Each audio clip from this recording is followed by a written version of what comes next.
Wow. Weekend's almost over, and I gotta grind this one out before the week actually gets here and I get busy and I don't have a chance to do it because something really special happened last night. And I didn't want to make a video right after the game last night. Didn't want to do it during the day today. There were, NFL games to watch.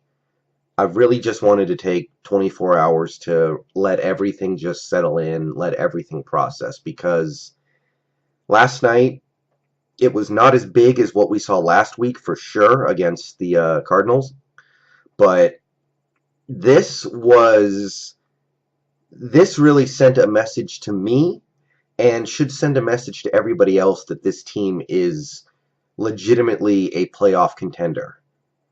We're 6-0. We're 3-0 in the conference. We seem to be head and shoulders better than every other team in the conference except possibly Utah. And we have finally ended the streak. So there are a lot of big implications of this game tonight. There are a lot of big, aftershocks from a game like this that have to do with the national championship college playoff picture. I'm not going to get into those yet because we still got a bunch of games to play, but I will talk about this game because we ended the streak. We pretty much ended whatever hopes Oregon had of even competing in the Pac-12 this year. And a new era has officially started in University of Washington football. Last week, it seemed like we were pretty much nailed in for something better than we had seen in a long time. After this week, we can safely say that it's off to the races, and we should expect to win every game we play this year. Obviously, you have to talk about the offense. They were almost perfect last night. This offense, they could do no wrong. They scored touchdowns on pretty much every meaningful drive in this game. They did not start punting until the end. They were putting in backups on the offensive line, backup quarterback, backup running backs, backup everything. Before that, we could do no wrong. Jake Browning had as good a game as I've ever seen him play.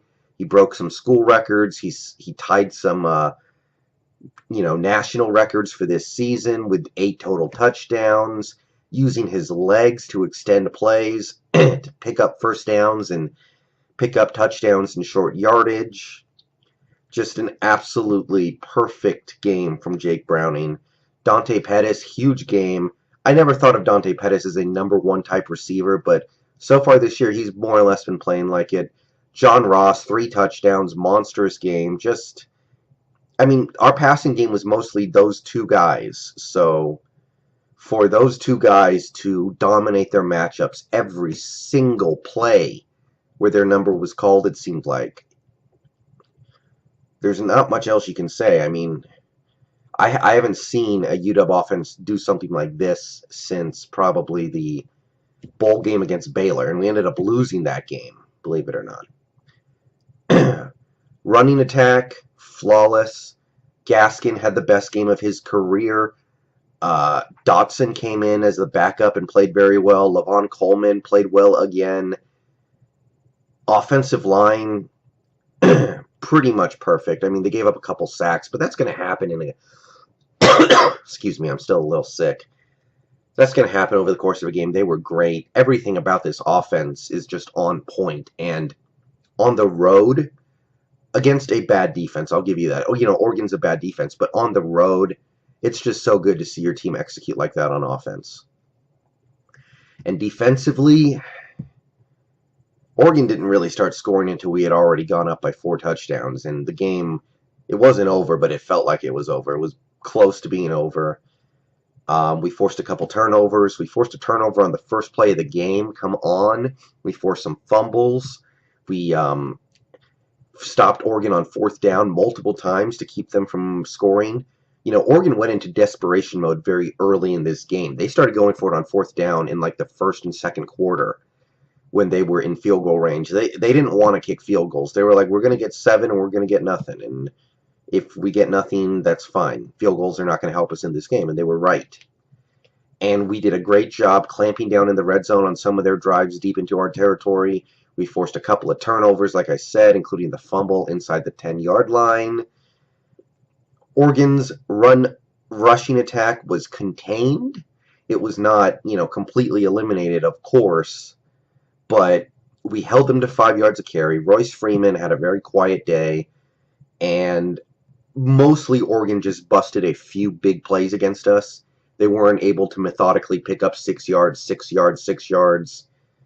Our defensive line is a bunch of killers. I didn't think that we were going to have a defensive line like this year. I thought we had lost too much over the last 2 years, but no. Those guys are great. We probably have the best defensive line and best offensive line in the Pac-12 so far this year. Oregon, like I mentioned at the end of my last video, they were starting a new quarterback tonight. He played okay. Receivers didn't help him on some of the plays. I still thought it was weird that they would just bench the dude who they had in there who seemed to be playing okay. I don't think he would have been any worse than Justin Herbert was tonight. He just, I don't know, that's a weird one to me, but obviously that's a team that has a lot to worry about right now. They have to be very concerned that the coaches there are going to get fired. I think they've got Hal Fricks is still there, but he might not be there for much longer. I think they've got an assistant coach on their defense who is a big name, and his name is slipping my mind, but he seems like he could be out of the way soon. So I know they're desperate, but that was a bit of a weird one to me. So anyway, whoever the hell they were playing, we gave up some yards, but we really, really, really executed on defense at the end of the day. Gave up a total of 400 yards to Oregon, basically. Wow. This team, I mean, you look at the rest of the schedule, you don't want to get ahead of yourself, but you're already kind of thinking, the game in Utah and then the Apple Cup and everything in between is just take care of business. And this team can do something really special this year. I'll talk more about that later, but for tonight, 70-21 ends a 12-year slide against the Oregon Ducks. And we tried to make up for all 12 years in one game. Alright, guys. I'll make another video when it's time for me to make another video. We got a bye week coming up. Let's use it well and come back ready to start putting some distance between us and the rest of the Pac-12.